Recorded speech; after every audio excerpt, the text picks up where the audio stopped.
Oi, gente, sejam bem-vindos a mais um vídeo aqui do canal. Finalmente, depois de um pouco mais de 2 meses sem gravar vídeo aqui pro canal, tô de volta. Peço desculpa para aqueles que acompanham frequentemente os meus vídeos, mas aconteceram algumas coisinhas, enfim. Como isso não é o meu trabalho, né? Então, às vezes fica mesmo para segundo plano, eu confesso. Porque eu tenho outras, né, prioridades, outras demandas, mas enfim. Tô aqui, eu agradeço aqueles que gostam do canal, espero que vocês continuem acompanhando. E para o vídeo de hoje eu gostaria de compartilhar um trechinho da Palavra de Deus que se encontra em Jeremias, capítulo 6. Eu vou ler o verso 14 e 15, que diz assim, ó. Oferecem curativos superficiais para a ferida mortal do meu povo. Dão garantias de paz quando não há paz alguma. Acaso se envergonham de sua conduta detestável? De maneira alguma. Nem sabem o que é vergonha. E aí Deus continua dizendo, portanto estarão entre os que caírem no massacre. Ficarão arruinados quando eu os castigar, diz o Senhor. Mas o que se trata esse texto? Jeremias 6 é o encerramento de uma série de advertências que Deus vem dando para o povo, especificamente de Judá, antes deles entrarem ali no exílio babilônico.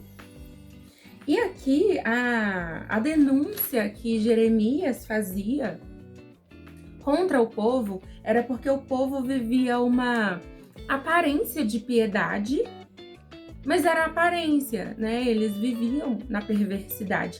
Aqui o próprio Deus diz, acaso se envergonham de sua conduta detestável? De maneira alguma, nem sabem o que é vergonha. E quando a gente lê todo o contexto, o começo do capítulo de Jeremias, a gente vê o que o povo praticava ali, eles continuavam indo no templo, oferecendo sacrifícios caros, perfumes caros ali em sacrifício, mas tudo isso para Deus era detestável por causa da conduta do povo. Então o povo tinha essa aparência de santidade, de piedade, mas verdadeiramente no íntimo deles, eles eram pessoas que não obedeciam ao Senhor, que tinham uma conduta abominável, que não respeitavam tanto as pessoas quanto o próprio Senhor. Então, eles não tinham aquele arrependimento genuíno, né? E aí a reflexão que eu gostaria de trazer hoje com esse vídeo é: quando o pecado deixa de nos incomodar? Será que o pecado ele parou de nos incomodar? Será que a gente consegue pecar com uma tranquilidade sem sentir um arrependimento genuíno por causa do pecado? Porque aqui Deus estava condenando justamente isso, que o povo pecava e não se arrependia. E o povo continuava indo no templo, oferecer sacrifício e prestar o culto deles a Deus de uma maneira completamente abominável para o Senhor. Mais adiante, no capítulo 6, Deus diz assim, ó, no versículo 20, de nada adianta me oferecer incenso doce de sabá, fiquem com seu cálamo perfumado, importado de terras distantes, não aceitarei os seus holocaustos, os seus sacrifícios não têm aroma agradável para mim. Então aqui a gente vê que Deus estava veementemente rejeitando as atitudes do povo e por consequência, rejeitando o povo. Porque ele enviava profetas vez após vez, mas o povo não queria ouvir. Deus fala aqui, ó, lá no versículo 27, Jeremias, fiz de você um exterminador de metais para que determine a qualidade do meu povo. Eles são rebeldes da pior espécie e vivem espalhando calúnias. São duros como bronze e o ferro e corrompem as pessoas. Aqui, Deus continua assim, ó. O fole assopra o fogo com força para separar as impurezas, mas não os purifica, pois a sua maldade permanece. Era um povo mau que rejeitava, Deus mandava. Aqui, ó, Deus fala assim, parem nas encruzilhadas e olhem ao redor. Perguntem qual é o caminho antigo, o bom caminho. Andem por ele e encontrarão descanso para a vossa alma. Vocês, porém, respondem, Não é esse o caminho que queremos seguir. O povo rejeitava os mandamentos do Senhor, os alertas que Deus mandava através dos profetas, porque eles não queriam viver, andar nesse caminho de obediência. Nós sabemos que a obediência, ela nos custa. A obediência nos custa talvez o nosso conforto, a nossa comodidade, a obediência custa a nossa vontade, os nossos próprios desejos, mas nós sabemos que se nós seguirmos e perseverarmos no caminho que o Senhor determinou para nós, assim como ele diz aqui, ó, encontraremos descanso para a nossa alma. E muitas vezes o Senhor se afasta de nós por causa das nossas próprias condutas. E Deus, ele é muito claro ao dizer isso. No verso 21, ele diz assim, ó, portanto, assim diz o Senhor. Não, desculpa. No verso 19, ele diz, ouça toda a terra, trarei calamidade sobre o meu povo.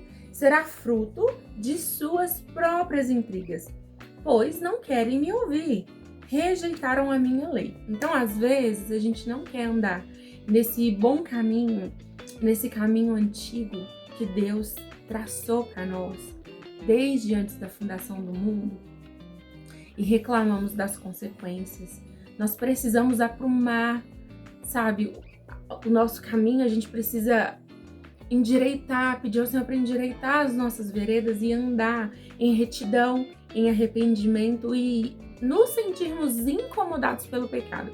Porque hoje em dia existem muitos pecados que a gente se acostumou com eles.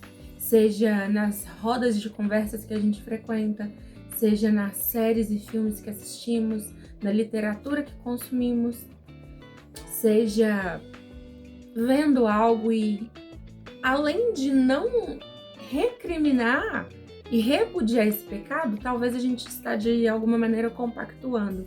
Então, que nós possamos usar a palavra de Deus, o Antigo Testamento, Jeremias, o povo de Judá como exemplo do que não fazer, de como não caminhar e a maneira correta que, enquanto cristãos, nós devemos seguir. Tem uma pregadora que eu gosto muito, Helena Tanuri, ela fala assim que o diabo não desperdiça mão de obra. O que não vai para Deus, gente, vai para o diabo. E às vezes a gente acha que algo, não tem nada a ver, isso não tem problema. E o diabo, ele não desperdiça mão de obra. Então, assim como ele não brinca de ser diabo, de ser o inimigo das nossas almas, que nós também não brinquemos de ser cristãos. E eu acho que hoje em dia tá faltando um certo tipo de radicalidade, assim, no nosso cristianismo. A gente deixou o nosso cristianismo muito confortável, muito tranquilo, sabe? A gente não sente mais o desconforto do pecado. Quando a gente olha para nossa nação, a gente se acostuma a ver essas atrocidades acontecendo e a gente deixa para lá porque o juízo de Deus vai vir, sim, vai vir. Mas a gente precisa se incomodar com isso, a gente precisa orar por isso, a gente precisa nos entristecermos com o pecado, porque de alguma maneira ele também nos afeta, ele afeta a nossa família, ele afeta as futuras gerações. É isso, gente, que eu queria trazer no vídeo de hoje. Eu não sei se foi claro o suficiente, eu espero que sim, eu espero que esse vídeo tenha abençoado a sua vida e tenha falado ao seu coração. Desculpem novamente a ausência e fiquem por aqui. Curta esse vídeo se você gostou, compartilha com outras pessoas, porque como eu sumi, o YouTube não vai entregar meu vídeo. Mas é isso, eu espero que tenha abençoado a vida de vocês. Fiquem com Deus e nós nos vemos no próximo vídeo. Tchau, tchau!